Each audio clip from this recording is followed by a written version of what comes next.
예, 지난달 23일 저희 연합뉴스TV가 유한 킴벌리의 생리대 가격 인상 소식을 단독으로 전해드렸는데요. 네, 이 소식이 전해지자 여론이 들끓었고요. 특히 생리대를 살 돈이 없는 저소득층 소녀들의 안타까운 사연도 SNS에 잇따라 올라오기도 했습니다. 오늘 이와 관련해서 경제부 노은지 기자와 함께 이야기 나눠보겠습니다. 안녕하세요. 네, 안녕하세요. 안녕하십니까? 예, 지금 여러 이 사연들이 인터넷에서 상당히 화제가 되고 있고 저도 좀 봤는데 이게 지금 우리나라에서 일어나고 있는 일이 맞는 거죠? 네, 그렇습니다. 정말 충격적이고 또 안타까운 소식들이었습니다. 이 휴지를 말아 쓰거나 그 신발 깔창을 사용했다. 심지어는 이 수건을 깔고 누워 있느라 학교에 결석까지 했다. 이런 안타까운 사연들이 이제 올라왔었는데요. 네. 아시겠지만 이제 여성으로서 생리를 한다는 것은 이 엄마가 될 준비가 됐다는 그 몸의 신호이자 또 이 축복입니다. 이렇게 여성으로서 정체감을 형성해야 할 시기에 이 아이들은 수치감을 느끼고 있었던 겁니다. 그래서 이렇게 이런 사연들이 SNS에 올라오게 된 계기들이 바로 이제 시장 지배적 사업자라고 하는데요. 점유율이 50%가 넘는 이 유한 킴벌리가 생리대 가격을 인상한다는 소식을 저희가 전해드린 후부터 이런 사연들이 올라왔습니다. 생리는 여성이라면 한 달에 한 번씩 누구나 겪는 일이죠. 그야말로 여성들에게 생리대는 필수품입니다. 생활 필수품, 없어서는 안 돼. 하지만 우리 사회가 이 성에 대해서 약간은 그런 쉬쉬하는 분위기가 있기 때문에 다른 생필품들에 비해서 이 생리대 가격 인상이 이제 업체들이 좀 알게 모르게 조금씩 올려왔었던 거고요. 그래서 그동안 이 생리대 가격이 비싸다는 여론이 많이 형성이 되어 있었는데 이번에 이제 20%까지 가격을 올린다는 보도가 나간 이후로 이 여론이 이렇게 들끓었습니다. 예. 이 매달 이런 고통을 겪는 저소득층 소녀들, 일단은 어느 정도로 좀 집계가 되고 있나요? 네, 2014년 기준 이 정부가 집계한 저소득층 청소년들을 보면 12살에서 19살까지 여성 청소년들이 한 8만 명 이상 될 것으로 보고 있습니다. 여기에 차상위 계층까지 합하면 약 10만 명을 웃도는 수준으로 보고 있고요. 예. 이 생리대 가격을 좀 살펴보자면 36개들이 중형 사이즈 생리대 가격이 한 6천 원에서 9천 원 정도 됩니다. 그리고 이제 뭐 하루에 좀씩 다르지만 한 8개에서 10개 정도 쓴다고 가정을 했을 때 이 저소득층 아이들에게는 좀 상당히 부담이 되는 가격이 아닐 수가 없는데요. 이 나이 아이들이 좀 감수성이 예민한 그런 아이들이지 않습니까? 그런데 이제 먹고 살기에도 빠듯한 이 어른들에게 이런 자신들의 그 생리대 그 비용을 달라는 얘기를 하기가 쉽지가 않습니다. 게다가 이 저소득층 같은 경우에는 편부 가정이나 또 할아버지 할머니와 같이 사는 그런 아이들이 많은데요. 이런 아이들 같은 경우에는 제대로 된 교육을 또 받기조차 어려워서 이런 고통이 좀 더 가중된다고 볼 수 있습니다.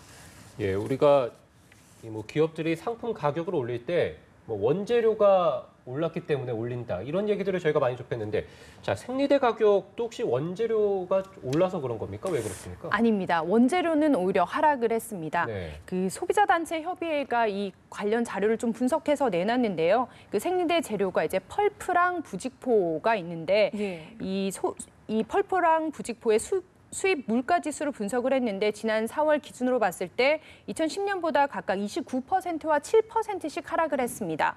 또 이제 펄프라는 같은 재료를 쓴 기저귀라든지 화장지랑도 비교를 좀 했는데요. 두 제품이 각각 8.7%와 5.9% 인상이 될 때 생리대 가격은 무려 25.6%나 올랐습니다. 그래서 이런 자료를 바탕으로 이제 소비자단체협의회에서는 유한 킴벌리 쪽에 이 가격 인상을 좀 철회해달라라고 지금 요청을 한 상태입니다.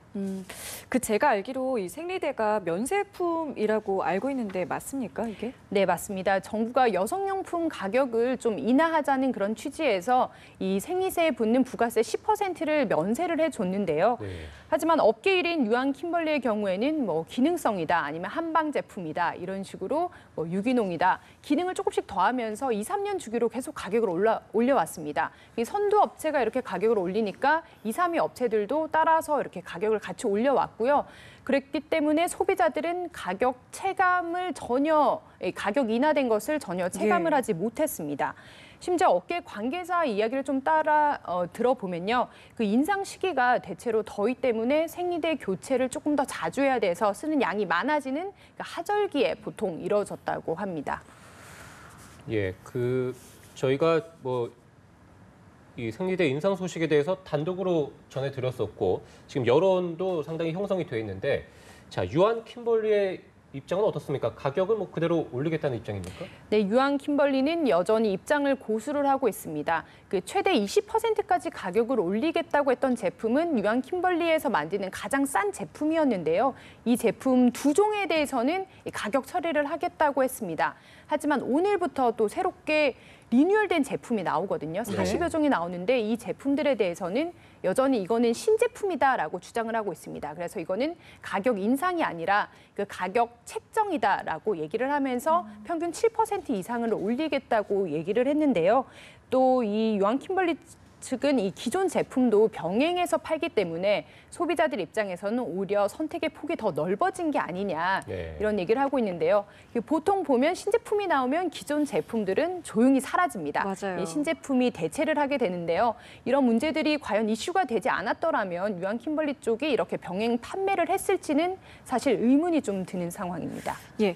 자, 이런 가운데 성남시가 저소득층 청소년들을 위해서 생리대 지원 사업을 추진하기로 했다고 하는데 이게 어떤 내용입니까?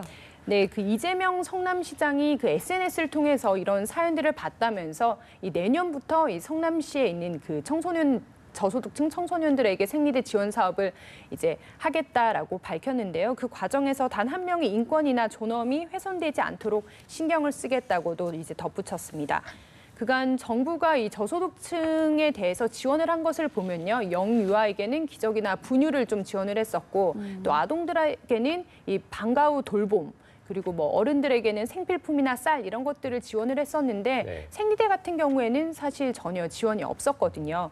그래서 이번 일을 계기로 해서 이 정부나 지자체에서 생리대처럼 이 지원 사각지대에 놓인 그런 물품은 없는지 좀 다시 한번 살펴보는 계기가 됐으면 하고요. 또 이 생리대 같은 경우에도 굉장히 서민 경제와 밀접한 연관이 있습니다.